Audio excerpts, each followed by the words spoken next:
Civil War Battle Series, the First Battle of Chattanooga. There were three battles of Chattanooga fought in or near Chattanooga, Tennessee in the American Civil War.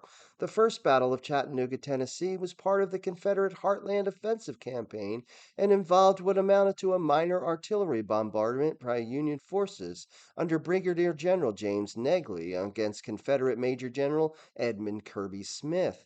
This action effected no change and ended at an impasse. The Union Army did not advance, and the Confederates remained in Chattanooga.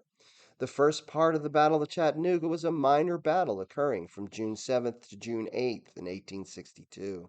In late 1862, the Confederacy split its forces in Tennessee into several small commands in an attempt to complicate federal operations. The Union Army had to redistribute its forces to counter the Confederate command structure changes. Major General Ormsby M. Mitchell received orders to take his division to Huntsville, Alabama, to repair railroads in the area. Soon he occupied more than 100 miles along the Nashville and Chattanooga and Memphis Charleston railroads. In May, Mitchell and his men fought with Major General Edmund Kirby Smith's men. After Mitchell received command of all Federal troops between Nashville and Huntsville on May 29th, he ordered Brigadier General James Negley with a small division to lead an expedition to capture Chattanooga. This force arrived at Chattanooga on June 7th. Negley ordered the 79th Pennsylvania Volunteers out to reconnoiter. It found the Confederates entrenched on the opposite side of the river along the banks and atop Cameron Hill. Negley brought up two artillery batteries to open fire on the Confederate troops and the town, and sent infantry to the river bank to act as sharpshooters. The Union bombardment of Chattanooga continued through the 7th and until noon on the 8th. The Confederates hit back, but it was uncoordinated and sloppy. On June 10th, Smith, who had arrived on the 8th, reported that Negley had withdrawn and the Confederate loss was minor.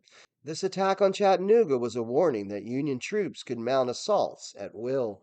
Union forces did learn a few lessons that would be used later.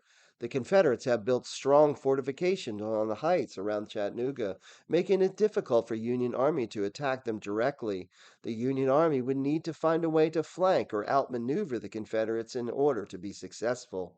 The Union Army was not well coordinated during the First Battle of Chattanooga.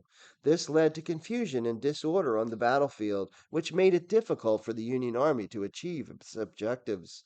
The Union Army would need to improve its communication and coordination in order to be successful in future battles. The Union Army's artillery support was inadequate during the First Battle of Chattanooga.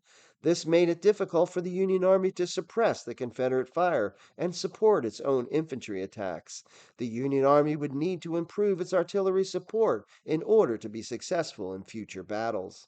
The Union Army learned from its mistakes after the First Battle of Chattanooga, and these lessons would be put to good use in later battles. In 1863, the Union's army improved coordination, discipline, and artillery support. The Union Army's improved coordination, discipline, and artillery support were key factors in its decisive victory at the final Battle of Chattanooga. It's your history. Learn it, know it, and love it.